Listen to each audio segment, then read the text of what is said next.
ওকে, আজকে আমাদের আগের দিন আমরা জীবজগতের শ্রেণীবিন্যাসের উদ্দেশ্য পড়ছিলাম আর কি।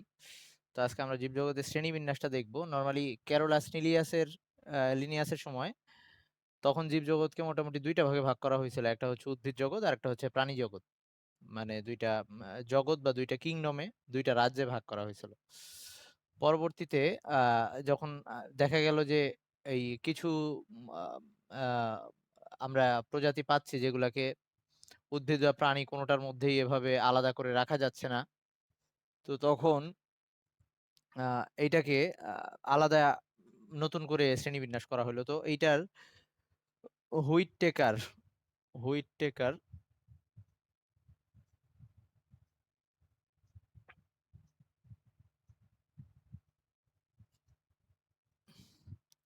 এই হুইট টেকার লোকটা 1969 সালে 1969 সালে পুরা জীবজগৎটাকে টোটাল 5টা রাজ্যে ভাগ করলো।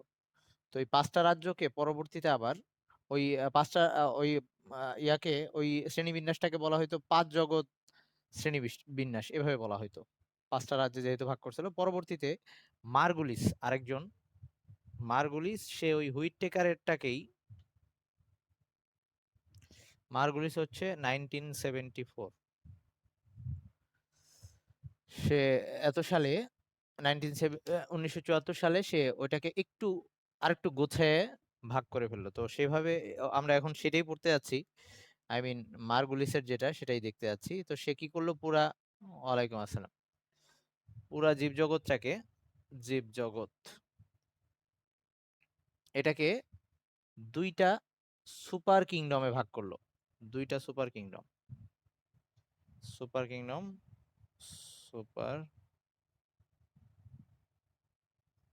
Kingdom 1, super kingdom 2।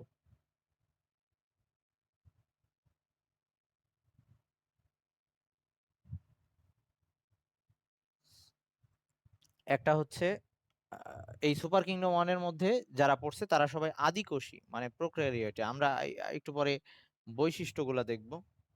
প্রোক্যারিওটা। আর হচ্ছে যারা সুপার কিংডম 2 এর মধ্যে পড়ছে এরা সবাই প্রকৃত কোষী বা ইউক্যারিওটা, বা বাংলায় এটাকে আদিকোষী প্রকৃত কোষী এভাবে বলা যায়। ওকে, এই যারা আবার এই সুপার কিংডমের মধ্যে একটা কিংডম বা রাজ্য একটা, তো এটার মধ্যে হচ্ছে একটাই রাজ্য,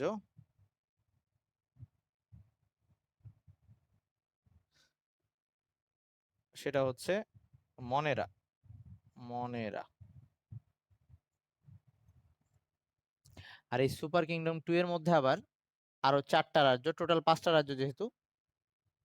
তো একটা হচ্ছে রাজ্য 2 যেটা বা কিংডম যেটা আর কি, রাজ্য 2 যেটা সেটা হচ্ছে প্রোটিস্টা। আমরা বৈশিষ্ট্য দেখবো একটু পরে। প্রোটিস্টা প্রোটিস্টা এটা হচ্ছে রাজ্য 2। আচ্ছা, এটাকে আমি রাজ্য বারবার না লিখে কে দিয়ে কিংডম বুঝাচ্ছি, হ্যাঁ। এই কিংডম 3 সেটার মধ্যে পড়ছে হচ্ছে ফানজাই। ফানজাই মানে ওই ছত্রাক যারা আর কি, ফানজাই। তারপর আরো আরো একটা K4 মানে বা কিংডম 4 বা রাজ্য 4 যেটাই বলি, সেটার মধ্যে হচ্ছে প্ল্যান্টি, আই মিন উদ্ভিদ যেগুলোর মধ্যে পড়ছে। আর লাস্ট হচ্ছে অ্যানিমালিয়া যেটার মধ্যে আমরা পড়ছি আর কি, K5, সেটা হচ্ছে কিংডম 5, সেটা হচ্ছে Animalia.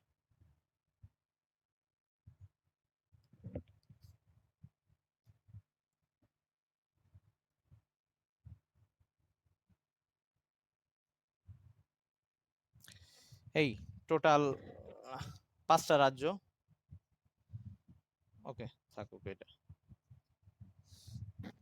মনেরা, Protista, fungi, plenty, Animalia. তো এভাবে 5টা ভাগে ভাগ করা হয়েছে পুরা জীবজগৎটাকে। তবে আধুনিক আরো শ্রেণীবিন্যাস আছে, আরো জটিল সেটা। তবে তোদের আপাতত এটা দরকার নাই, এইটুক জানলেই চলবে। আচ্ছা, এখন এবার আমরা এই প্রত্যেকটার বৈশিষ্ট্য একটা একটা করে পড়বো। তো ফার্স্টে আমরা আসি সুপার কিংডম এক, যেটা প্রোক্যারিওটা, এটার বৈশিষ্ট্যগুলা কেমন হবে বা এটা কারা। ওকে ওকে।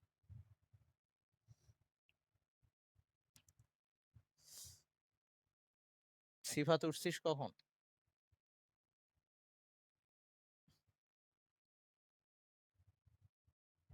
আচ্ছা, ঘুমাইছিলি কয়টায়?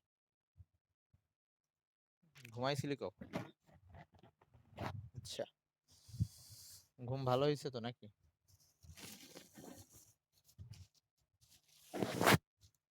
আচ্ছা,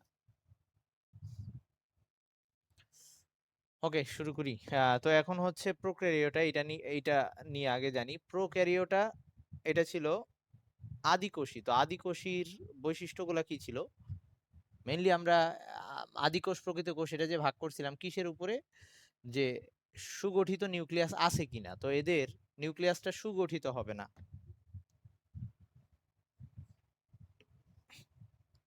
এদের বৈশিষ্ট্য হচ্ছে এরা নিউক্লিয়াসটা সুগঠিত না। নিউক্লিয়াস সুগঠিত না। এই সুগঠিত না এটার মানে কি? এটার মানে হচ্ছে নিউক্লিয়ার নিউক্লিয়াসের বাইরে যে নিউক্লিয়ার মেমব্রেন থাকে সেটা থাকবে না। যেমন নিউক্লিয়ার মেমব্রেন নাই, নিউক্লিয়ার মেমব্রেন নেই। এরপর মানে নিউক্লিয়াসের ভিতরে যেসব ইয়া থাকার কথা, ওই যে নিউক্লিওপ্লাজম, তারপরে হচ্ছে আমরা ওই ক্রোমাটিন জালিকা, এইসব এই জিনিসগুলা বাইরে ছড়ানো থাকে। মানে নিউক্লিয়াসের ভিতরে যে বস্তুগুলা থাকার কথা সেগুলা সাইটোপ্লাজমের মধ্যে ছড়ানো থাকে। নিউক্লিয়ার বস্তু বস্তু সাইটোপ্লাজমে ছড়ানো থাকে। সাইটোপ্লাজম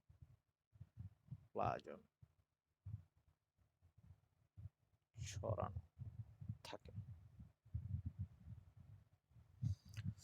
ওকে। আর এরা হচ্ছে আহ, এককোষী হবে, আহ, আর হচ্ছে আণুবীক্ষণিক। এরা এককোষী,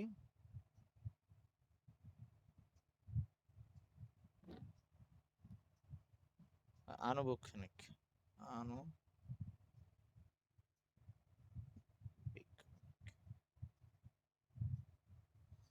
এগুলা মোটামুটি প্রোক্যারিওটার বৈশিষ্ট্য। আচ্ছা, এখন আসি এর মধ্যে যেটা পড়ছে যাদেরকে এই সুপার কিংডম, এটা কিন্তু সুপার কিংডম, তো আমি এটাকে এস কে দিয়ে লিখলাম, সুপার কিংডম ওয়ান। তো এটার মধ্যে যে কিংডমটা পড়ছে কিংডম এক যেটা, সেটার নাম ছিল হচ্ছে মনেরা। তো আমরা এখন এই মনেরার বৈশিষ্ট্যগুলো দেখবো, মনেরার বৈশিষ্ট্য কি কি। এটা মুসলাম অথই। আচ্ছা আচ্ছা আচ্ছা।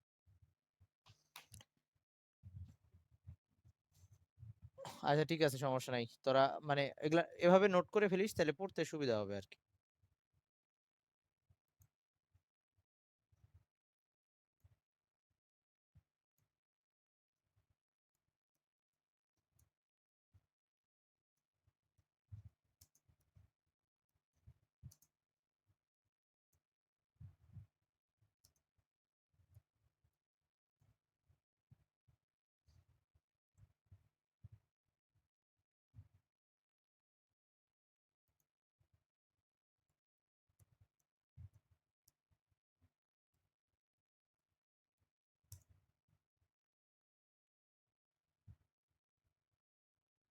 ওকে, তো এখন আসি আমরা দেখবো হচ্ছে, ওকে আমরা এখন দেখবো মনেরার বৈশিষ্ট্যগুলো কি কি।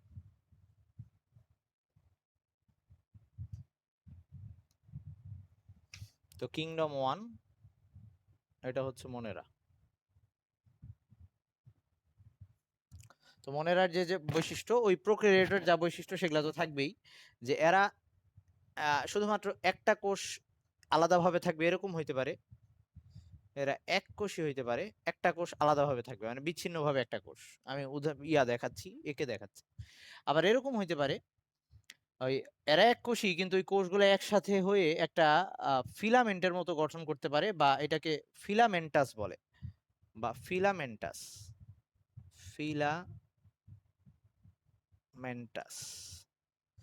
সেটা কিরকম? ধর এক কোষীর উদাহরণটা এরকম, ধর ওই যে আমরা যে ব্যাকটেরিয়া দেখছি, নর্মাল ব্যাকটেরিয়া, এরকম একটা কোষ থাকে, এই কোষের মধ্যেই সাইটোপ্লাজমের মধ্যে এরকম বৃত্তাকার, এটা হচ্ছে কোষ প্রাচীর, এর মধ্যে বৃত্তাকার ডিএনএ থাকে, আরো আদার্স কি থাকে আর কি, সাইটোপ্লাজম থাকে এইসব। তো এখন আর এটার বাইরে দিয়ে এরকম ফ্লাজেলা থাকে, আর এটার দিকে সিলিয়া থাকে এই সাইড দিয়ে এরকম। তো এরা একটা কোষ নিয়ে গঠিত ব্যাকটেরিয়া। ওকে, তারপর যদি এটা এরকম না হয়ে ফিলামেন্টাস যখন হবে, ধর নস্টক, এটা নর্মাল আমাদের ইকোলাই যে ব্যাকটেরিয়া সেটা আমি আঁকছি, আর নস্টক নামের আর একটা আছে, আই মিন নীলাভ সবুজ শৈবাল বলে। তো ওটার মধ্যে এরকম অনেকগুলা কোষ পর পর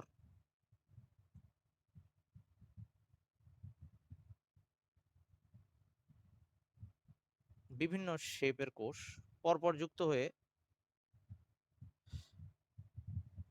এরকম তারা একটা সুতার মতো সৃষ্টি করে। তো এগুলা বিভিন্ন শেপের কোষ।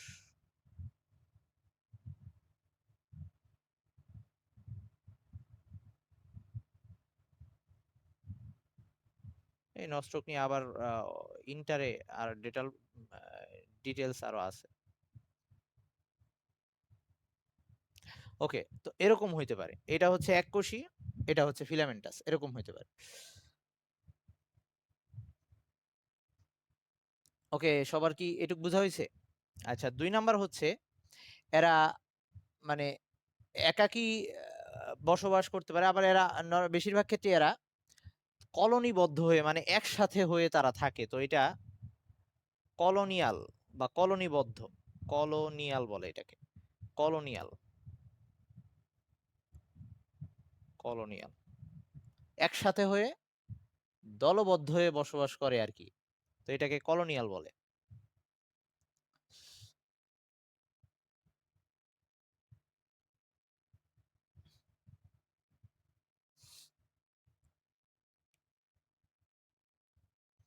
হয়েছে?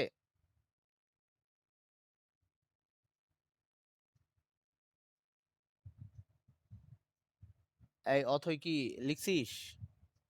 কলোনিয়াল মানে হচ্ছে তারা কলোনিবদ্ধ হয়ে থাকে। আচ্ছা, তারপরে হচ্ছে এদের কোষের মধ্যে ক্রোমাটিন বস্তু, আই মিন হচ্ছে ক্রোমাটিন বস্তু বলতে বোঝাচ্ছে, আই মিন যেটার মধ্যে ওই জেনেটিক ম্যাটেরিয়াল গুলা থাকবে, যেটা মানে ঠিক ডিরেক্ট ক্রোমোজোমও না। ক্রোমাটিন বস্তু হচ্ছে ওই আই মিন যেটা দিয়ে সে বংশগতি আহ, বহন করবে আর কি, এরকম সেই কোষে হচ্ছে ক্রোমাটিন বস্তুগুলা থাকবে, ক্রোমাটিন বস্তু থাকে কোষে। বাট তাদের কোষের মধ্যে, এই রূপম তোর কথা কিছুই শোনা যায় না, কিন্তু কোষের মধ্যে নিউক্লিওলাস বা নিউক্লিয়ার পর্দা, ওই যে আগেই বলছি যে নিউক্লিয়াস যেহেতু সুগঠিত না, এদের নিউক্লিওলাস, নিউক্লিওলাস বা ওই নিউক্লিয়ার মেমব্রেন যেটা, নিউক্লিওলাস ও নিউক্লিয়ার মেমব্রেন নেই, নিউক্লিয়ার পর্দা নেই।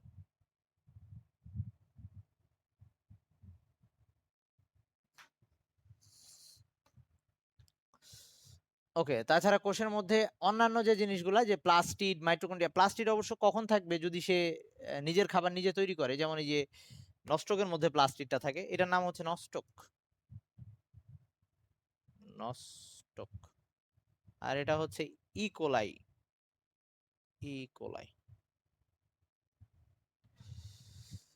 আচ্ছা, তাহলে কোষের মধ্যে আর যা থাকবে সেগুলো আমি উপরে নিয়ে যাই।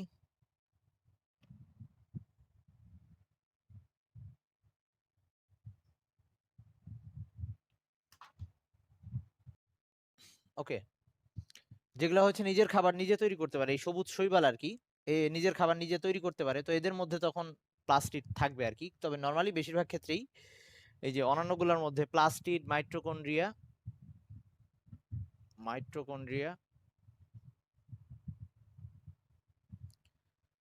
এন্ডোপ্লাজমিক রেটিকুলাম, এন্ডোপ্লাজমিক রেটিকুলাম নেই, তবে রাইবোজোম থাকে। রাইবোজোম থাকে, নেই তবে রাইবোজোম থাকে।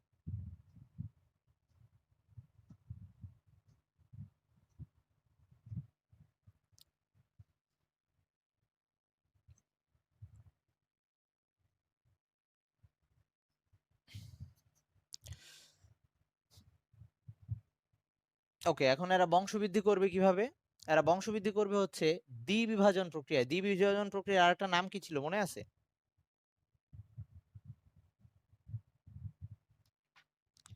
অনেকটা অ্যামাইটোসিস, হ্যাঁ। দ্বিবিভাজন প্রক্রিয়া, দ্বিবিভাজন প্রক্রিয়া এরা বংশ বিস্তার করবে। দ্বিবিভাজন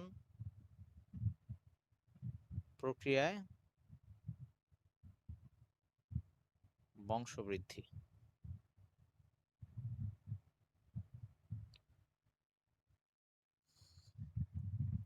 ওকে, তারপরে হচ্ছে এই এটা গেল দ্বিবিভাজন প্রক্রিয়ায় বংশবৃদ্ধি করে।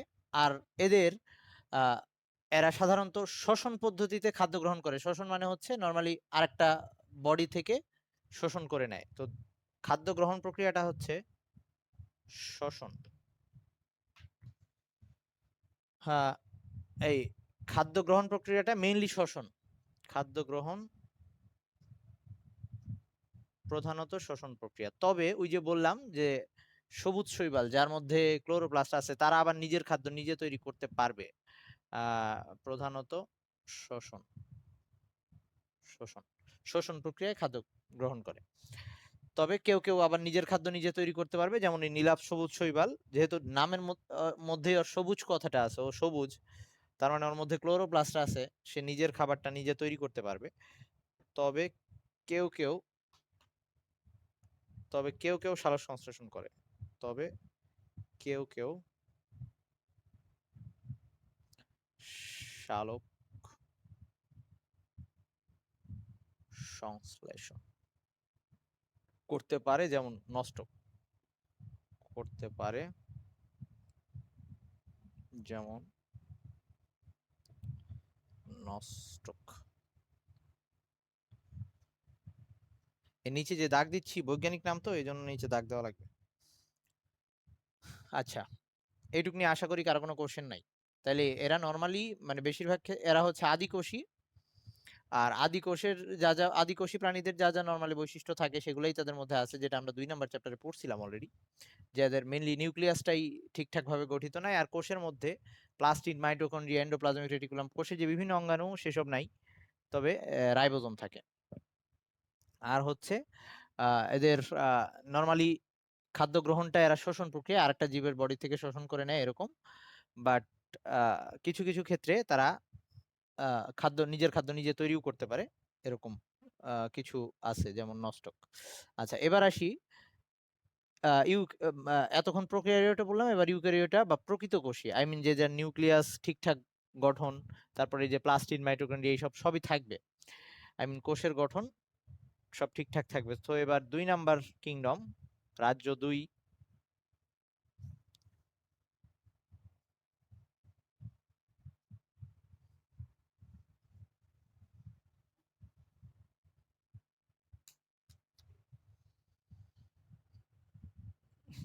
এটা হচ্ছে কার মধ্যে পড়ছে? এটা আবার সুপার কিংডমের মধ্যে পড়ছে আর কি। সুপার কিংডম 2 এর মধ্যে রাজ্য 2 থেকে শুরু হয়েছে আর কি। তো কিংডম 2 যেটা, সেটা প্রোটিস্টা। সেটা বলার আগে একটু বলে নেই যে সুপার কিংডম 2টা ছিল হচ্ছে প্রোক্যারিওটা, এটা আগে একটু দেখায়নি। সুপার কিংডম 2টা ছিল হচ্ছে সরি ইউক্যারিওটা, ইউক্যারিওটা। তো ইউক্যারিওটার বৈশিষ্ট্য কি হবে? আগেরটার ঠিক উল্টা। আই মিন এরা হচ্ছে প্রকৃত কোষী, আই মিন নিউক্লিয়াস সুগঠিত। নিউক্লিয়াস সুগঠিত, সুগঠিত বলতে নিউক্লিয়াসের মধ্যে যা যা থাকার কথা, আই মিন নিউক্লিওলাস, তারপরে হচ্ছে নিউক্লিওপ্লাজম, নিউক্লিয়ার মেমব্রেন সব থাকবে। সেকেন্ড হচ্ছে কোষের মধ্যে ওই প্লাস্টিড, মাইটোকন্ড্রিয়া,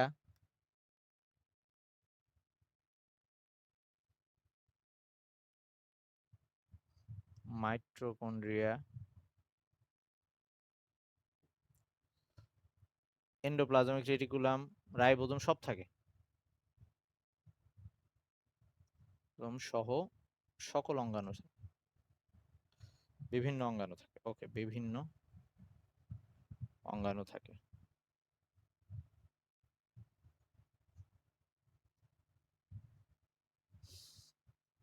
ওকে, এরা এককোষী বা বহুকোষী দুইটাই হতে পারে। আগেরটা নরমালি বেশিরভাগ ক্ষেত্রে এককোষী ছিল, এরা এককোষী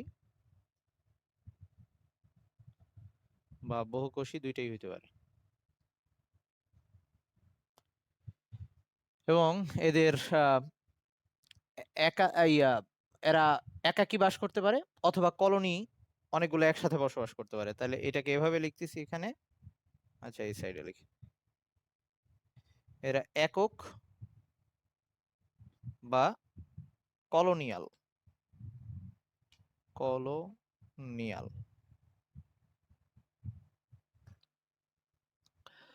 ওকে, তো এই ইউক্যারিওটার মধ্যে যারা যারা আছে তাদের সবার বৈশিষ্ট্য এগুলা নরমালি।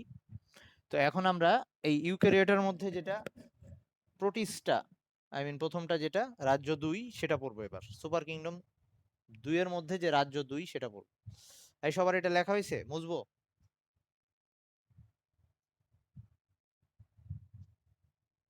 অথই মুছলাম। কোন পর্যন্ত লিখছিস, কোন পর্যন্ত?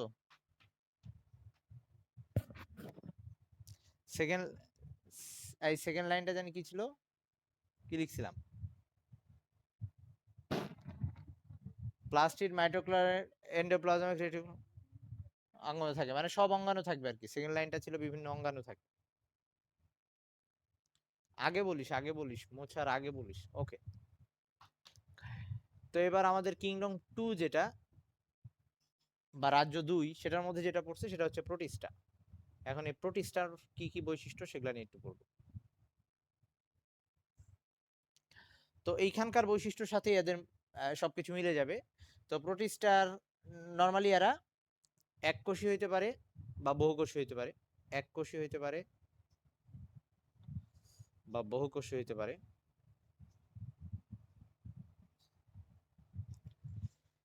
এরা একক বা ওই কলোনিয়াল হইতে পারে, একক হইতে পারে অথবা কলোনিয়াল হইতে পারে, এগুলা লিখছি একটু আগে।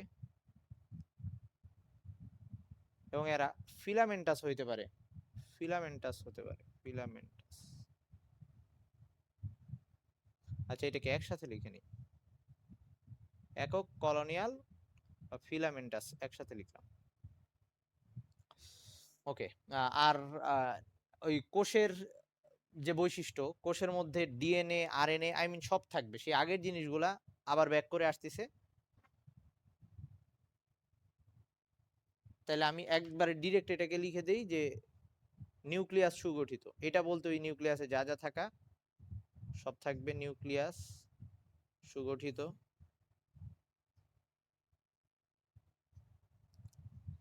তারপর হচ্ছে এদের কোষের মধ্যে ডিএনএ, আরএনএ, আই মিন যত ক্রোমাটিন বস্তু এগুলা থাকবে, ক্রোমাটিন বস্তু, ক্রোমাটিন বস্তুতে ডিএনএ,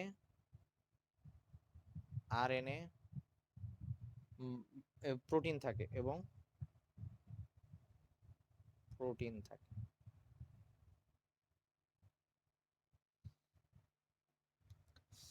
ওকে, আর সব ধরনের অঙ্গাণু বিদ্যমান, সকল অঙ্গাণু বিদ্যমান, সকল অঙ্গাণু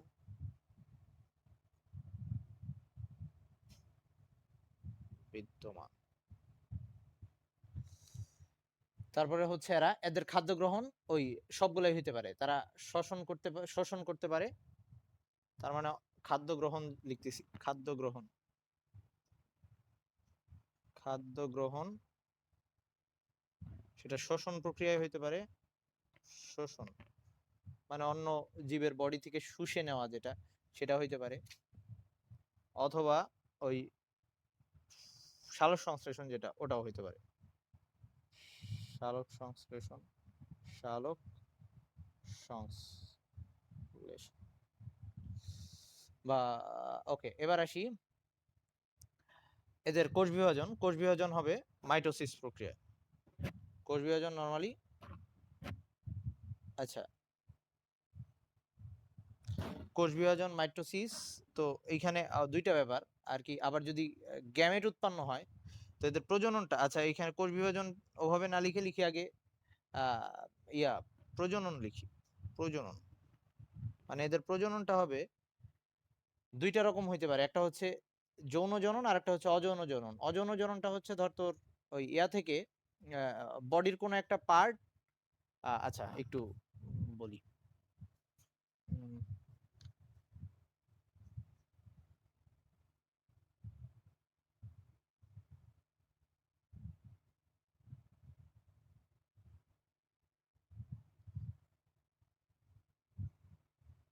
এটা ধর একটা অ্যামিবা, অ্যামিবার কথা তো জানা আছে নাকি, এককোষী যেটা নিউক্লিয়াস থাকে। ওকে, তো অযৌন জনন হচ্ছে এখানে একটা ওর বডি থেকেই নতুন করে আরেকটা অ্যামিবা সৃষ্টি হবে। তো এরকম হইলে তখন নতুন অ্যামিবাটা যে সৃষ্টি হবে তার বডির যে কোনো এক সাইড দিয়ে নতুন অ্যামিবাটা সৃষ্টি হয়ে আসবে। এরকম ধর এইখান দিয়ে আরেকটা নতুন অ্যামিবা সৃষ্টি হয়ে আলাদা হয়ে যাবে বডি থেকে, এরকম। তো এটা হওয়ার সময় মাইটোসিস কোষ বিভাজনের মাধ্যমে এটা ঘটবে। তার মানে, এবং এটা অযৌন জনন মানে এখানে কোনো পুরুষ স্ত্রী গ্যামেটের দরকার হয় নাই। তাহলে প্রজননটা একটা হচ্ছে অযৌন জনন হচ্ছে কিভাবে। হ্যাঁ বল বল, কিছু বলতেছি।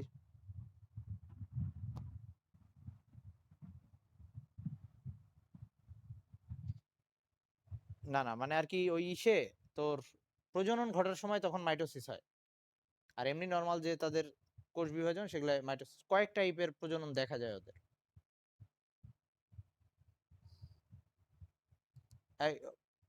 এখন শোন, তাহলে এরকম হইতে পারে মাইটোসিস বিভাজনের মাধ্যমে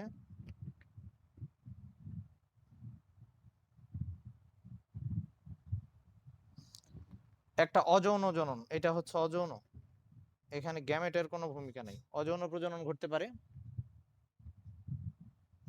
আর আরেকটা হইতে পারে কনজুগেশন। কনজুগেশনটা কিরকম, তোরা স্পাইরোগাইরা শৈবালের কথা শুনছিলি? আচ্ছা, তো আরেকটা প্রজনন, এটা একটা, আরেকটা হইতে পারে, এটা কিন্তু প্রজননের দুইটা ভাগ লিখতেছে, একটা হচ্ছে অযৌন, এটা হচ্ছে কনজুগেশনের মাধ্যমে। কনজুগেশনের মাধ্যমে, কনজুগেশন মাধ্যমে, এটা হচ্ছে যৌন জনন। যৌন জনন, তো এখানে কি হবে, ওটা ছিল অযৌন প্রজনন, এটা হচ্ছে যৌন জনন বা যৌন প্রজনন। তো এই ক্ষেত্রে কনজুগেশন বলতে স্পাইরোগাইরা যে এরকম ফিলামেন্টের মতো থাকতো, এরকম স্পাইরোগাইরা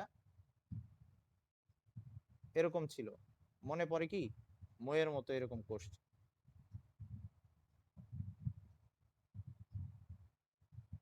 এরকম ছিল না স্পাইরোগাইরা দেখতে অনেকটা? হ্যাঁ, তো এরকম পাশাপাশি দুইটা স্পাইরোগাইরার কোষ এরকম একসাথে হয়ে এইটার সাথে এইটা মিলে নতুন স্পাইরোগাইরা এরকম সৃষ্টি হইতো, এগুলাকে কনজুগেশন বলে। তো এইখানে একটা, যদিও কোষ দুইটা দেখতে একই রকম, গঠন গঠন দেখতে একই রকম। দেখ এখানে কোনটা, মানে আমাদের যেমন যদি মানব শরীরের কথা বলি, ডিম্বাণু দেখতে একরকম, শুক্রাণু দেখতে আরেক রকম, মানে পার্থক্য করা যাচ্ছে। এখানে তুই দেখে নর্মালি কোনটা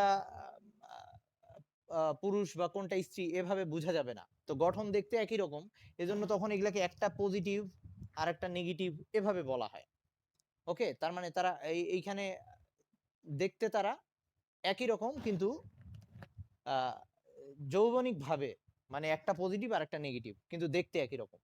তো এই টাইপের জননটাকে বলা হচ্ছে কনজুগেশন। সবাই কি একটু ক্লিয়ার হইছিস? এখানে যে দুইটা গ্যামেট দেখতে একই রকম, কিন্তু একটার বৈশিষ্ট্য যে আরেকটার বৈশিষ্ট্য বিপরীত, মানে আর কি জৈবিক ভাবে। তো এই ক্ষেত্রে প্রজননটাকে কনজুগেশন বলা হবে। আরেকটা হচ্ছে, আরেকটা ব্যাপার হচ্ছে এই ক্ষেত্রে কোনো ভ্রূণ গঠন হবে না। এই যে একটার সাথে আরেকটা মিলে জাস্ট বা ওই যে ওরকম বডি থেকে আরেকটা সৃষ্টি হচ্ছে, ভ্রূণ গঠন হওয়ার দরকার হবে না। তো এদের ভ্রূণ গঠন হয় না। আই মিন এই যে প্রজনন প্রক্রিয়ায় কোনো ভ্রূণ গঠন হয়, ভ্রূণ গঠন হয় না। ওকে, তারপরে পরেরটাই চলে আসতেছি।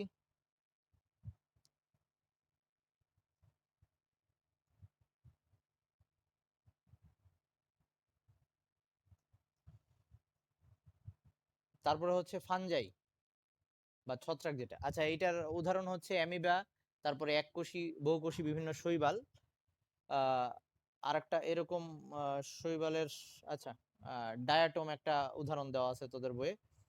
আচ্ছা, আমরা ফানজাই চলে যাই, ছত্রাকে চলে যাই। 3 নাম্বার,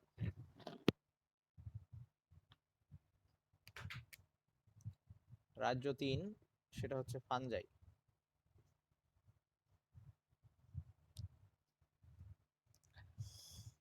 এরা বেশিরভাগ ক্ষেত্রে এরা হচ্ছে স্থলজ, এরা মৃতজীবী বা পরজীবী, মৃতজীবী বা পরজীবী। তার মানে তারা মৃত দেহ ভক্ষণ করতেছে অথবা অন্য জীবের উপরে নির্ভরশীল হয়ে খাবার পাচ্ছে। তো এদের দেহটা এককোষী হইতে পারে অথবা সুতার মতো অংশ দিয়ে গঠিত হইতে পারে। যেমন হচ্ছে, আচ্ছা এককোষী বা এটাকে বলা হয় মাইসেলিয়াস, আই মিন মাইসেলিয়াম দিয়ে গঠিত। তো এটাকে এভাবে বলা, দেখাচ্ছি আমি, একে দেখাচ্ছি, এককোষী বা মাইসেলিয়াম দিয়ে গঠিত, বা মাইসেলিয়াম, সেলিয়াম দিয়ে গঠিত। হ্যাঁ হ্যাঁ, দেখাচ্ছি দেখাচ্ছি ওটা কি দিয়ে গঠিত। মানে এই যে আমরা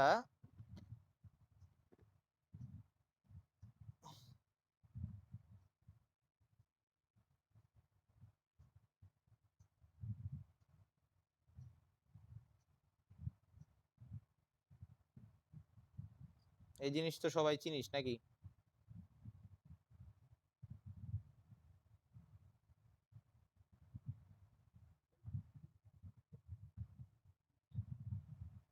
হুম। ব্যাঙের ছাতার এই যে পুরা বডিটা, এই বডিটা এরকম অনেকগুলো সুতার মতো অংশ একসাথে হয়ে এই বডিটা গঠন করছে। এই সুতার মতো অংশগুলাকে বলা হয় মাইসেলিয়াম।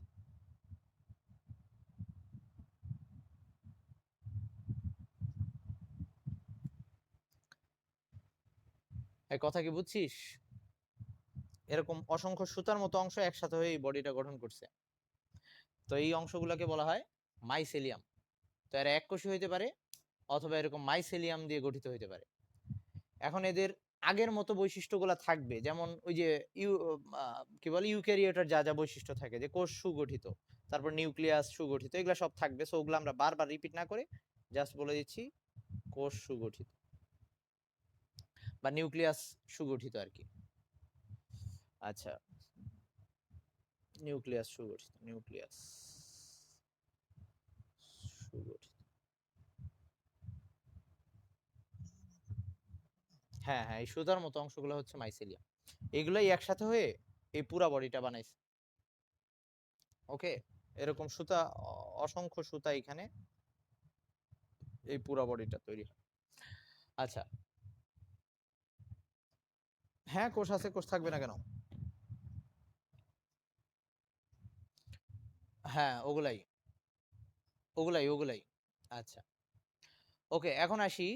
তো তোর এই যে এই ক্ষেত্রে এরা খাদ্য গ্রহণ নরমালি, এদের আমরা জানি ছত্রাক পড়ে আসলাম যে এরা মৃতজীবী বা পরজীবী, তার মানে নিজের খাদ্য নিজে তৈরি করতে পারে না, তো এরা ওই অন্য বস্তুর বডি থেকে খাদ্য শোষণ করে। সো খাদ্য গ্রহণটা হচ্ছে শ্বসন প্রক্রিয়া। খাদ্য গ্রহণ, খাদ্য গ্রহণ হচ্ছে শোষণ প্রক্রিয়া। ওকে, এদের কোষ প্রাচীরটা কাইটিন নির্মিত, একটু শক্ত। ওকে, এদের কোষ প্রাচীরটা কাইটিন নির্মিত, কোষ প্রাচীর কাইটিন নির্মিত, এটা একটা গুরুত্বপূর্ণ বৈশিষ্ট্য।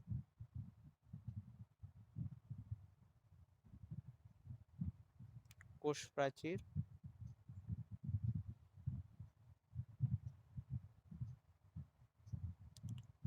কাইটিন নির্মিত।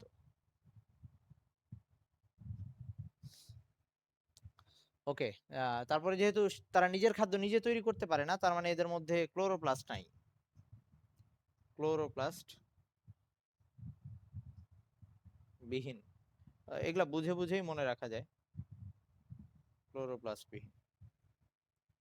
আচ্ছা, এবং এরা যে ইয়াটা কি বলে ওই বংশবৃদ্ধি করবে এক প্রকার, ওই সেটা স্পোর সৃষ্টি বলে। স্পোর কি জিনিস সেটা নিয়ে আবার আমরা সামনে জানবো। তো স্পোর সৃষ্টির মাধ্যমে এরা বংশ বিস্তার করে, স্পোর সৃষ্টির মাধ্যমে, স্পোর সৃষ্টি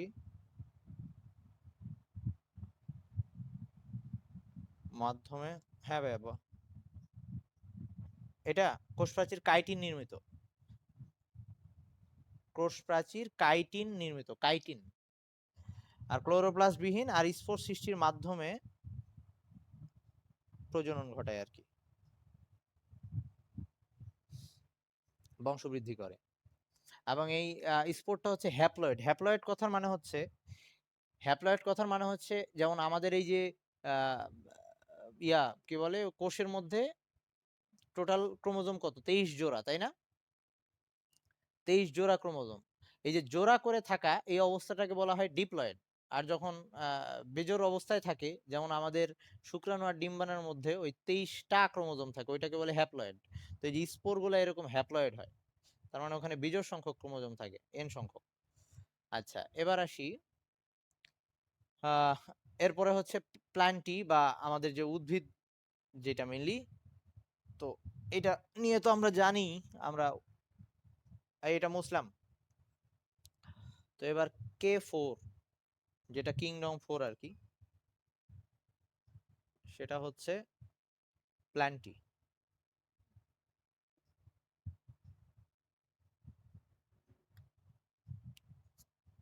এদের বৈশিষ্ট্য কি কি?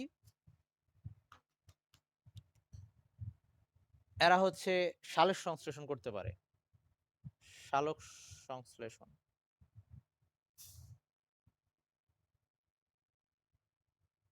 কারী। আচ্ছা, এবং এদের নিউক্লিয়াস সুগঠিত, প্রতিবার একই জিনিস, কারণ সবাই ইউক্যারিওটার মধ্যে নিউক্লিয়াস, নিউক্লিয়াস সুগঠিত।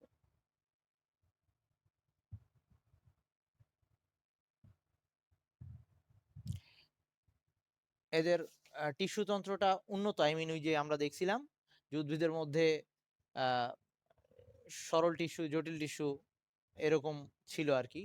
তো উন্নত টিস্যু তন্ত্র বিদ্যমান, উন্নত টিস্যু তন্ত্র বিদ্যমান।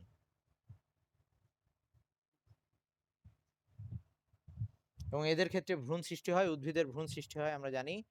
তো ভ্রূণ সৃষ্টি হয়, ভ্রূণ সৃষ্টি হয়।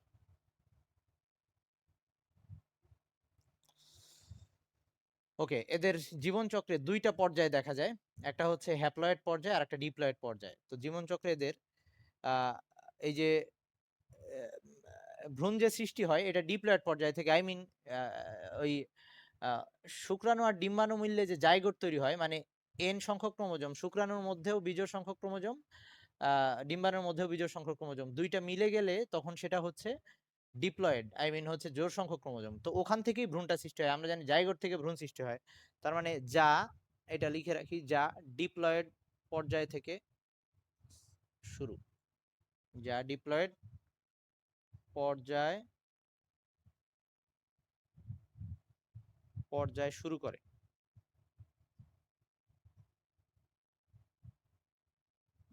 এরকম ডিপ্লয়েড পর্যায়ে চলবে। আবার যখন ফুলের মধ্যেই ওই পুংস্তবক স্ত্রীস্তবকে ডিম্বাণু আর শুক্রাণু সৃষ্টি হবে, তখন ওইটা আবার হ্যাপ্লয়েড পর্যায় শুরু হবে। এরকম হ্যাপ্লয়েড আর ডিপ্লয়েড পুরো পর্যায়টা বারবার ঘুরে ঘুরে আসতে থাকে। তো এটাই হচ্ছে উদ্ভিদের এই পর্যায় আর কি, জীবনচক্রে। আচ্ছা, দুইটা পর্যায়। এবার আসি এদের যে বেশিরভাগই এদের স্থলজ, আবার কিছু জলজ আছে। জলজ আর স্থলজ দুই টাইপেরই হয় এরা। জলজ হইতে পারে। লাবিবা আসছিস?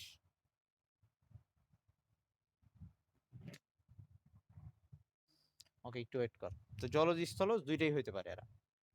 আচ্ছা, এবার আসি এইখানে লেখা আছে যে এদের ইয়া প্রজননটা বা যৌন জনন যেটা, এখানে তো গ্যামেট সৃষ্টির মাধ্যমে হবে। তো এই গ্যামেট সৃষ্টির মাধ্যমে যে যৌন জননটা হচ্ছে এইটা, আচ্ছা এখানে লিখতেছি একটু, যৌন জনন অ্যানাইসোগ্যামাস, এটা বলতেছি একটু। অ্যানাইসোগ্যামাস কি জিনিস? অ্যানাইসোগ্যামাস, অ্যানাইসোগ্যামাস কথার অর্থ হচ্ছে দুইটা গ্যামেট দেখতে একই রকম না। দুইটা গ্যামেট দেখতে একই রকম না। যেমন ধর উদ্ভিদের ইসের ক্ষেত্রে আহ, এটা আমাদের ক্ষেত্রেও বলা যায়। যেমন ধর আমাদের শুক্রাণুর গঠনটা এরকম অনেকটা, মাথার লেজের পশম থেকে, আর ডিম্বাণু হচ্ছে এরকম। তো এই যে দুইটার আকৃতি এবং গঠনগত দিক থেকে যে পার্থক্য এরকম হইলে সেগুলোকে আমরা অ্যানাইসোগ্যামাস জনন বলি। অর্থাৎ আকার আর আকৃতিতে যদি শুক্রাণু ডিম্বাণু না মেলে, এটা উদ্ভিদের ক্ষেত্রেও এই কাহিনীটা হবে। ওকে, তো এটাকে আমরা অ্যানাইসোগ্যামাস বলি। আর এদের উদ্ভিদের মধ্যে এই স্ত্রী স্তবক থাকে, এটা আমরা জানি। তার মানে এই যে ফুল যেটা আর কি, তো এটাকে আর কি গনিয়াম বলে। তো আর কি গনিয়াম বিশিষ্ট, আর কি গনিয়াম বা স্ত্রী জননাঙ্গ যেটা আর কি গনিয়াম বিশিষ্ট। আচ্ছা, আর এরা সপুষ্পক। এটা নিয়ে আর কিছু বলার নাই। আচ্ছা, এবার এই প্ল্যান্টটিকে আবার কয়েকটা ভাগে ভাগ করা হয়েছে। এই প্ল্যান্টটিকে আবার চারটা ভাগে ভাগ করা হয়েছে। একটা হচ্ছে মস, ওই যে পুংস্তবক স্ত্রী স্তবক যে আছে সেটাই আর কি। স্ত্রী জননাঙ্গটাকে আর কি গনিয়াম বলে। ওকে, মস, ফার্ন, আর হচ্ছে নগ্নবীজি, আর হচ্ছে আবৃতবীজি। নগ্নবীজি আর হচ্ছে আবৃতবীজি। এগুলা নিয়ে আবার ইন্টারে পড়াশোনা আছে, তো এখন আর লাগবে না। এবার লাস্ট, আজকের জন্য লাস্ট হচ্ছে অ্যানিমালিয়া, বা আমাদের মানুষের বডিতে যেটা হচ্ছে লাস্ট কিংডম।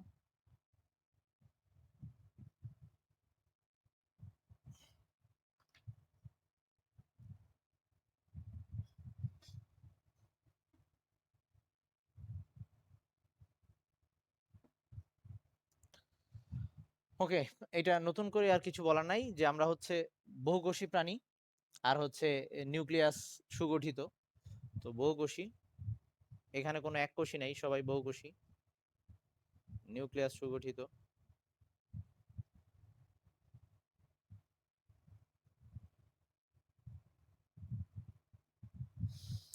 আর এই আমাদের কোষের মধ্যে, মানে প্রাণী কোষের মধ্যে আমরা জানি উদ্ভিদ কোষ আর প্রাণী কোষের মধ্যে যে তফাৎটা ছিল, কোষ গহ্বর নাই, আর যদি থাকে থাকলে অনেক ছোট। তারপর হচ্ছে কোষ প্রাচীর নাই, প্লাস্টিড নাই, সো এইসব থাকবে না আমাদের। সেটা হচ্ছে কোষে কোষ গহ্বর নেই, কোষ গহ্বর, প্লাস্টিড, কোষ প্রাচীর নাই, কোষ প্রাচীর নেই।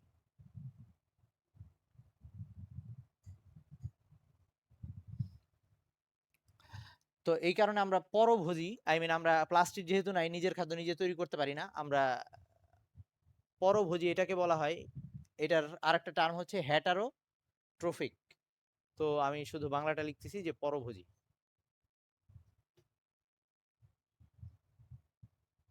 পরভোজী।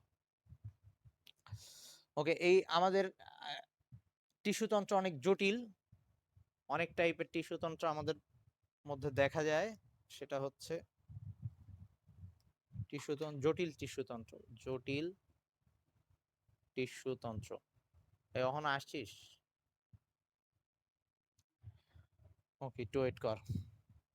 আর হচ্ছে নরমালি ওই আমাদের ডিপ্লয়েড আমাদের ডিপ্লয়েড আর ওই হ্যাপ্লয়েড দশা, যেটা আমাদের শুক্রাণু ডিম্বাণু, সেটা হচ্ছে হ্যাপ্লয়েড হয়। ওই শুক্রাণু আর ডিম্বাণুর ফলে যে জাইগোট হয় সেখান থেকে আবার ভ্রূণ সৃষ্টি হয়, সেটা থাকে ডিপ্লয়েড। তার মানে এখানে হ্যাপ্লয়েড গ্যামেট থেকে ডিপ্লয়েড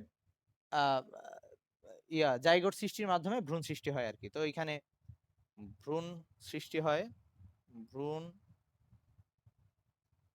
সৃষ্টি হচ্ছে। আর গ্যামেট হ্যাপ্লয়েড, গ্যামেট ওই জনন কোষ হচ্ছে হ্যাপ্লয়েড, আর আমাদের হচ্ছে যৌন জনন গ্যামেট হ্যাপ্লয়েড। ওকে, লাস্ট হচ্ছে আমাদের ভ্রূণটা যখন আস্তে আস্তে এটা গঠন হইতে থাকে, ভ্রূণের যখন বিকাশ হয়, তখন ভ্রূণের বিভিন্ন স্তর সৃষ্টি হয়। ভ্রূণের 3টা স্তর সৃষ্টি হয়। আমি ওই যে পেশি পড়ানোর সময় বলছিলাম, একটা হচ্ছে অ্যাক্টোডার্ম, আর একটা এন্ডোডার্ম, আর একটা মেসোডার্ম। তো ভ্রূণীয় স্তর সৃষ্টি হয়। হ্যাঁ, হ্যাঁ। তো ভ্রূণ বিকাশের সময়, ভ্রূণ বিকাশের সময় ভ্রূণীয় স্তর সৃষ্টি হয়।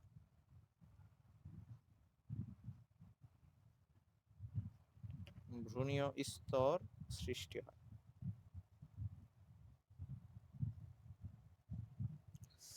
ওকে, তো আমাদের এই 5টা যে কিংডম ছিল সেটা পড়া হইলো। নেক্সট দিন আমরা ওই শ্রেণীবিন্যাসের ধাপগুলা নিয়ে পড়বো, তাহলে এই চ্যাপ্টারটা শেষ হবে। তো আজকের মতো তোদের ছুটি। Bye bye. ওয়ালাইকুম আসসালাম।